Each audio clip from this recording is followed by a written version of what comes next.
नमस्ते सभी को, मैं इस्माइला हूँ। मैं वेस्ट अफ्रीका के लिए एलोनसाइड्स का समन्वयक हूँ। मैं आपसे बच्चों की सुरक्षा के विषय में बात करने के लिए बहुत खुश हूँ। हमें बच्चों की सुरक्षा क्यों करनी चाहिए? यह एक बहुत ही महत्वपूर्ण सवाल है, जिस पर हम सभी को सोचना और ध्यान देना चाहिए। बच्चे असुरक्षित होते हैं।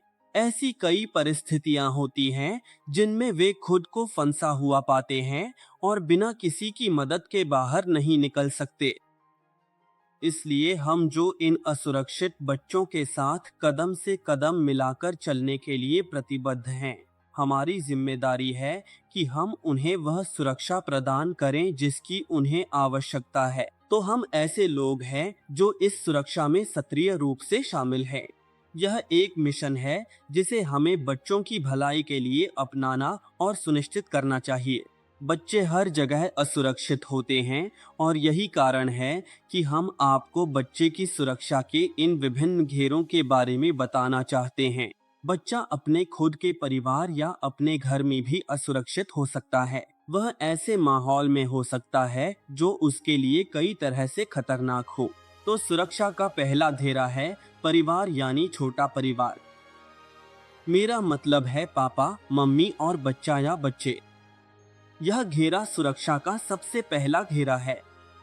जैसे ही यह मौजूद नहीं रहता या जैसे ही यह अपनी सुरक्षा की भूमिका नहीं निभाता, बच्चे के लिए सच में बहुत बड़ा खतरा पैदा हो जाता है। इसके बाद विस्तारित परिवार आता है, जो बच्चे के चारों ओर एक और घेरा बनाता है ताकि उसकी सुरक्षा हो सके। जब यह बड़ा परिवार भी अपनी जिम्मेदारियां छोड़ देता है, अपनी सुरक्षा की भूमिका नहीं निभाता, तब भी बच्चा और अधिक असुरक्षित हो जाता है। इसके बाद हमारे पास एक और घेरा है जो चर्च या ईसाई समुदाय हो सकता है ना? जिसे भी बच्चों या बच्चे की सुरक्षा के लिए सक्रिय होना चाहिए। और जब चर्च बच्चों की सुरक्षा में अपनी भूमिका निभाने के बारे में नहीं सोचता, तब भी एक अंतर आ जाता है, एक कमी रह जाती है, एक छेद बन जाता है जिससे कोई खतरा बच्चों को नुकसान पहुंचा सकता है। चर्च के अलावा एक समुदाय, मोहल्ला या गांव भी है जिसे बच्चे को घेर कर उसकी सुरक्षा सुनिश्चित करनी चाहिए। और जब यह मौजूद नहीं होता तो खतरा वहां से भी आ सकता है या उसी गांव, मोहल्ले या समुदाय से आ सकता है जिसमें बच्चा रहता है। और इसके अलावा सुरक्षा का एक और घेरा है वह देश जिसमें बच्चा रहता है। मुझे पता है कि बहुत से देशों में बच्चों की सुरक्षा के लिए नीतियां हैं और यहाँ भी राज्य सरकारें, राष्ट्र, इन सब की अपने बच्चों की सुरक्षा के लिए एक भूमिका होती है। और जब वे अपने बच्चों की सुरक्षा की यह जिम्मेदारी नहीं निभाते, तो खतरा चाहे बाहर से आए या अंदर से बच्चों को प्रभावित करेगा और उन्हें बहुत नुकसान पहुंचा सकता है। इसके अलावा हमारे पास ऐसी संस्थाएं और कई एनजीओ भी हैं जो बच्चों की सुरक्षा के लिए विशेष रूप से बनाई गई हैं। और जब यह सारी एनजीओ, यह सारी संस्थाएं जो बच्चों की सुरक्षा के लिए इस देश में आती हैं, अपना काम सही तरीके से नहीं करती, तब भी खतरा बच्चों तक आसानी से पहुंच सकता है और उन्हें बुरी तरह प्रभावित कर सकता है। मुझे यह भी पता है कि बहुत से देशों ने बच्चों की सुरक्षा से जुड़ी अंतर्राष्ट्रीय संधियों पर हस्ताक्षर किए हैं। और अगर देश ने उस पर हस्ताक्षर तो कर दिए, लेकिन बच्चों की मदद के लिए उस नीति को लागू नहीं किया, तो समस्या होगी, खतरे आ सकते हैं।